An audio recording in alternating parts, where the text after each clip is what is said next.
नमस्कार। कहानी संसार में लीजिए सुनिए हिंदी के प्रसिद्ध कथाकार और उपन्यासकार पदुम लाल पुन्नालाल बख्शी की लिखी कहानी दौड़। वाचन स्वर मेरा यानी अनुराग चौधरी का है। नौगढ़ के टूर्नामेंट की बड़ी तैयारी की गई थी। सारा नगर सुसज्जित था। स्टेशन से लेकर स्कूल तक सड़क के दोनों ओर झंडियां लगाई गई थीं। मोटरें खूब दौड़ रही थीं। टूर्नामेंट में पारितोषिक वितरण के लिए स्वयं कमिश्नर साहब आने वाले थे, इसलिए शहर के सब अफसर और रईस व्यस्त थे। आज स्कूल के विस्तृत मैदान में दर्शकों की बड़ी भीड़ थी। नगर पालिका के सदस्य, सचिव, अध्यक्ष आदि सभी उपस्थित थे। दर्शकों में सेठों और साहूकारों का भी अभाव न था। हेडमास्टर साहब तो प्रतिष्ठित लोगों का आदर सत्कार करने में लगे हुए थे, पर इधर लड़कों में कुछ दूसरा ही जोश फैला हुआ था। यूं तो कितने ही स्कूलों से लड़के आए थे, पर होड़ दो ही स्कूलों में थी, नौगढ़ और विजयगढ़। विजयलक्ष्मी भी इन्हीं दोनों के बीच में झूल रही थी। कभी वह नौगढ़ की ओर झुकती तो कभी विजयगढ़ की ओर। सभी लड़कों के हृदय धड़क रहे थे। सभी उत्सुक थे कि देखें कौन बाजी मार ले जाता है, ऊंट किस करवट बैठता है। पहले दिन 90 मीटर की दौड़ थी। नौगढ़ के लड़कों ने विजयगढ़ को नीचा दिखा दिया, पर दूसरे दिन विजयगढ़ के लड़कों ने उसकी लाज रख ली। इसी तरह दोनों स्कूलों के नंबर बराबर थे। अब सिर्फ एक दौड़ बच गई थी। विजयमाला उसी के गले में पड़ेगी जो इसमें बढ़ जाएगा। नौगढ़ की ओर से जो लड़का दौड़ने वाला था, उसकी उम्र 20 साल थी। नाम था भुवन मोहन। बड़ा तेज दौड़ने वाला था। विजयगढ़ की ओर से एक 17 वर्ष का लड़का खड़ा हुआ। वह दुबला पतला था, पर उसके चेहरे पर बड़ी कांति थी। आंखों में तेज था। मास्टर ने उसकी पीठ ठोंकी और कहा, अब तुम्हारा ही भरोसा है। लेकिन लड़के ने आंख तक ऊपर नहीं उठाई। मास्टर ने कुछ बातें की। इस पर उसने जब ध्यान नहीं दिया, तब मास्टर ने उसके एक सहपाठी को बुलाकर कहा, देखो जगदानंद चिढ़ गया है, उसे समझाओ। यदि वह प्रसन्नचित होकर दौड़े तो मुझे जीत की पूरी आशा है, नहीं तो हम लोगों की हार है। वह विद्यार्थी दौड़ता हुआ जगदानंद के पास गया।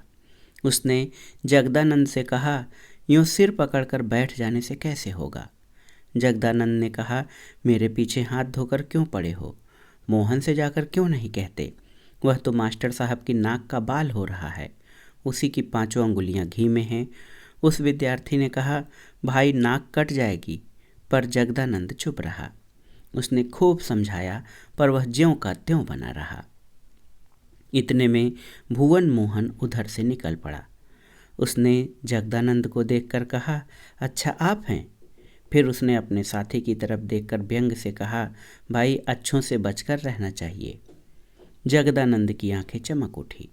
उसने अपने सहपाठी मित्र से कहा, तुम चिंता मत करो, मैं दौड़ूंगा। दौड़ शुरू हुई। पहले चक्कर में जगदानंद और भुवन साथ साथ रहे, कोई आगे नहीं बढ़ा, पर दोनों इतनी तेजी से दौड़ी कि मानो यह 90 मीटर की दौड़ हो और सब लड़के पीछे रह गए। कोई उनका साथ नहीं दे सका। दूसरे चक्कर में जगदानंद आगे बढ़ा, परंतु भुवन मोहन उसके 2 ही कदम पीछे रहा। तीसरा चक्कर अंतिम था। पहले तो जगदानंद 50 कदम आगे बढ़ गया, पर उसकी शक्ति क्षीण होने लगी। आंखों के आगे अंधेरा छाने लगा। भुवन मोहन सरपट दौड़ता हुआ उसके पास पहुंच गया। जगदानंद ने उसके साथ दौड़ने की कोशिश की, पर उसके पैरों ने जवाब दे दिया। नौगढ़ के लड़के चिल्लाने लगे, नौगढ़ नौगढ़। भुवन मोहन आगे बढ़ गया। 180 मीटर का फासला था।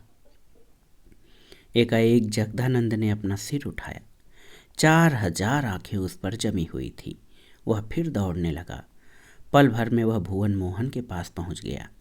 विजयगढ़ के लड़के चिल्लाने लगे, विजयगढ़ विजयगढ़।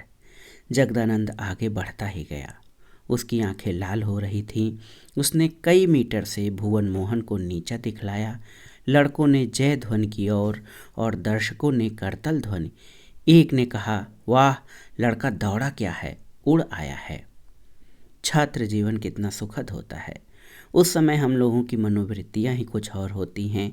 जिन लोगों का एकमात्र लक्ष्य उदरपूर्ति या धन संचय या कीर्तिलिप्सा है, उनमें वह उमंग, वह स्फूर्ति, वह शक्ति कहाँ। अपने छात्र जीवन में कितने ही लोग विश्वविद्यालयों की परीक्षा में उत्तीर्ण होकर सबसे मान और आदर पाते हैं, पर जीवन की कसौटी पर कसे जाने पर उनमें से कितने खरे निकलते हैं। जीवन की दौड़ में जगदानंद से उसके कितने ही साथी आगे बढ़ गए, किसी ने उसकी कुछ भी मदद नहीं की। जीवन निर्वाह की चिंता में जगदानंद को गांव-गांव घूमना पड़ा। इधर ऋण का बोझ इतना बढ़ गया कि घर द्वार तक बिक गया। उसकी माँ थी और एक छोटा भाई। उसने अपने साहूकार भोंदूमल को खूब समझाया, खूब अनुनय विनय की, पर भोंदूमल ने उसकी एक न सुनी। बड़ी मुश्किल से उसे एक दूसरे गांव में आश्रय मिला। एक दिन वह दूसरे गांव से अपने गांव की ओर लौट रहा था। संध्या हो गई थी। वह घोड़े पर चढ़ा हुआ धीरे धीरे जा रहा था। रास्ते में एक बड़ा भयानक जंगल पड़ता था। उसमें भेड़ियों का बड़ा डर था। अंधेरा होने के बाद कोई भी उस जंगल को पार करने का साहस नहीं करता था, पर जगदानंद अपनी चिंताओं में डूबा हुआ निर्भय जा रहा था।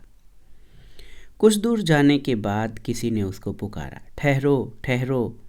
जगदानंद ने घोड़ा रोक लिया और लौटकर देखा कि एक बुढ़ा जी छोड़कर भागता हुआ चला आ रहा है। जब वह पास आया तब जगदानंद ने पहचाना वह भोंदूमल था। जगदानंद ने उससे पूछा, क्या है? उसने गिड़गिड़ाकर कहा, मेरे प्राण बचाओ, भेड़िए मेरे पीछे पड़े हैं, मुझे घोड़े पर चढ़ाकर ले चलो। क्षण भर के लिए जगदानंद के मन में एक बात आई कि मैं घोड़ा दौड़ाकर भाग जाऊं और यह दुष्ट यहीं अपने दुष्कर्मों का फल भोगे, पर हृदय के भीतर से न जाने किसने उसे रोका। जगदानंद ने उसे घोड़े पर चढ़ा लिया और तेजी से घोड़ा दौड़ाया। घोड़ा थका हुआ था। वह 2 आदमियों को लेकर तेजी से नहीं दौड़ सकता था। सोच विचार करने का अवसर नहीं था। जगदानंद ने पल भर में अपना कर्तव्य निश्चित कर लिया। भेड़िए बढ़ते ही आ रहे थे।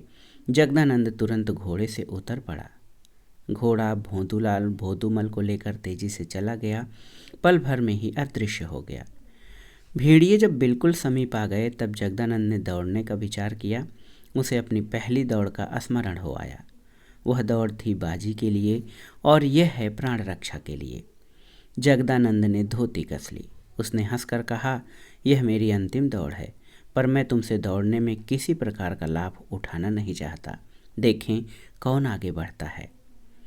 भेड़िए गरजते हुए बिल्कुल उसके समीप आ गए। 3 किलोमीटर तक दौड़ बराबर जारी रही। किसी ने जय ध्वनि नहीं की, किसी ने ताली नहीं बजाई। केवल मूक प्रकृति यह दृश्य देखती रही। जगदानंद सब कुछ भूल गया। उसके लिए पृथ्वी अदृश्य हो गई। वह केवल दौड़ता ही चला गया।